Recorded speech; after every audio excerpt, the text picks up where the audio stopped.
तेलंगाना में 30 नवंबर को विधानसभा चुनाव के लिए सभी सीटों पर एक ही फेज में वोट डाले जाएंगे। उससे पहले जीत दर्ज करने को लेकर सभी दल जोर आजमाइश कर रहे हैं। इस बीच तेलंगाना के संगारेड्डी जिले के इंडोला में एक चुनावी रैली को संबोधित करते हुए राहुल गांधी ने सत्तारूढ़ दल बीआरएस के साथ बीजेपी पर जमकर निशाना साधा। राहुल यहां तक कह दिया कि प्रधानमंत्री नरेंद्र मोदी चाहते हैं कि के चंद्रशेखर राव तेलंगाना में सत्ता में बने रहे, क्योंकि बीआरएस और बीजेपी के बीच छुपी साझेदारी चल रही है। यहां तक कि राहुल गांधी ने परिवारवाद का आरोप भी लगाया, जबकि इस देश की राजनीति में गांधी परिवार को परिवारवाद का सबसे बड़ा उदाहरण माना जाता है, जबकि परिवारवाद सभी पार्टियों में है। मेरी छाती पर 24 मेडल लगे हुए हैं, 24 केस है, मेडल है। वो केसीआर की छाती पे एक भी मेडल नहीं है, एक केस नहीं है। उसका बीजेपी ने घर नहीं छीना, महल में रहते हैं। तुम्हारा घर मुझे नहीं चाहिए, मेरा घर हिंदुस्तान के करोड़ों गरीबों के दिल के अंदर है। राहुल गांधी ने आरोप लगाया कि प्रधानमंत्री मोदी चाहते हैं कि के चंद्रशेखर राव तेलंगाना में सत्ता में बने रहें। बीआरएस और बीजेपी के बीच छुपी साझेदारी का आरोप लगाते हुए राहुल गांधी ने कहा कि कांग्रेस का पहला लक्ष्य तेलंगाना में केसीआर को हराना है और फिर केंद्र से मोदी सरकार को हटाना है। राहुल गांधी पार्टी उम्मीदवार पूर्व उप मुख्यमंत्री दामोदर राज नरसिम्हा के लिए प्रचार करने के लिए इंडोले में एक चुनावी रैली को संबोधित कर रहे थे। कांग्रेस सांसद ने आरोप लगाया कि बीजेपी, बीआरएस और एआईएमआईएम एक साथ हैं और कांग्रेस इन सभी से लड़ना चाहती है। उन्होंने दावा किया कि बीआरएस ने जीएसटी, नोटबंदी और कृषि बिलों पर मोदी सरकार का समर्थन किया।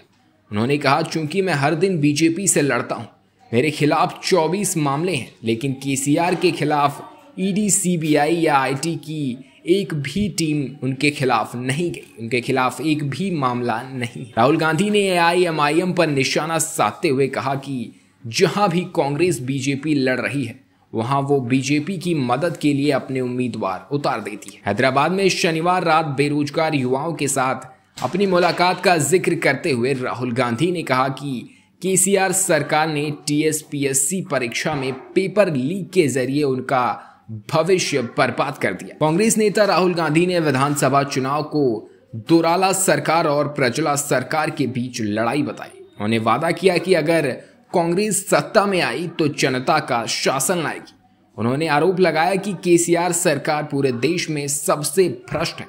उन्होंने कहा, तेलंगाना अलग राज्य के लिए लड़ते समय लोगों ने एक ऐसी सरकार का सपना देखा था जो गरीबों, आदिवासियों, किसानों और कमजोर वर्गों के लिए काम करेगी, लेकिन उन्हें एहसास हुआ कि एक परिवार उन पर शासन कर रहा है। मेरी छाती पर 24 मेडल लगे हुए हैं, 24 केस है, मेडल है। वो केसीआर की छाती पे एक भी मेडल नहीं है, एक केस नहीं है। उसका बीजेपी ने घर नहीं छीना, महल में रहते हैं। तुम्हारा घर मुझे नहीं चाहिए, मेरा घर हिंदुस्तान के करोड़ों गरीबों के दिल के अंदर है। उनकी एमएलएशिप रद्द नहीं की, पूरी मदद केसीआर की नरेंद्र मोदी करता रहता है। कोई केस नहीं, कोई धमकी नहीं, पूरी की पूरी मदद। लोकसभा में देश में केसीआर उनकी मदद करता है, तेलंगाना में मोदी इनकी करता है। मेरा लक्ष्य सबसे पहले तेलंगाना में बीआरएस को हराने का है, वो आपका भी लक्ष्य है, मेरा दूसरा भी लक्ष्य है। तेलंगाना के बाद हम नरेंद्र मोदी को जाके नेशनल लेवल पे हराने जा रहे हैं। हम उसको नहीं छोड़ने वाले। सच्ची लड़ाई कांग्रेस पार्टी से। ये दोनों दोराला सरकार चलाते हैं, हम प्रजाला सरकार चलाना चाहते हैं। अभी के लिए बस इतना ही। ऐसी ही देश और दुनिया की तमाम खबरों के लिए बने रहे हमारे साथ और देखते रहे GBIT 24।